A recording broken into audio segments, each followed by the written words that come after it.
எப்ப பார்த்தாலும் நம்முடைய இண்டிஜினியஸ் ட்ரெடிஷன்ஸ் அத்தானையும் அவதூறு செஞ்சு இந்த ஊர்ல எல்லையில உட்கார்ந்து ஒண்ணுமில்லைங்க 2 வாழைப்பழம் ஒரு 1/2 கிலோ அரிசிக்கு நல்வாக்கு சொல்லி நல்ல வார்த்தைகள் சொல்லி உங்களுடைய வாழ்க்கையில இழந்த இன்ஸ்பிரேஷனை கொடுத்து வாழ்க்கைக்கு உணர்வு ஊன்றுகோலாக இருந்து உங்க வாழ்க்கையை மீண்டும் தூக்கி விடுற அந்த நம்பிக்கை நட்சத்திரங்களாக கிராமமாக இருந்த கோவில் பூசாரிகள் அருளாளர்களை இல்லெஜிட்டிமேட் ஆக்கி அவங்கள சமூக விரோதிகள் மாதிரி சித்தரிச்சு அவங்கள போலிகள் அப்படின்னு சித்தரிச்சு அவங்களை எல்லாம் அழிச்சிட்டு இப்ப லட்சமா 1000 கொண்டு போய் கொடுத்து சைக்கியாட்ரிக் டாக்டர்ஸ்னு அவங்க கிட்ட உட்காந்து அழுதுட்டு உங்களை எப்பவும் மந்தமா வைக்கிற சைக்கியாட்ரிக் மெடிசனை வாங்கி தின்னுட்டு சாவு.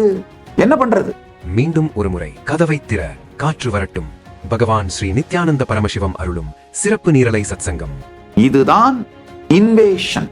இதுதான் நம்முடைய இண்டிஜினியஸ் லைஃப் ஸ்டைல ட்ரெடிஷன்ஸ் கலாச்சார ரீதியா சமூக கட்டமைப்பு ரீதியா சட்டங்களை உபயோகித்து இன்வேட் பண்றது.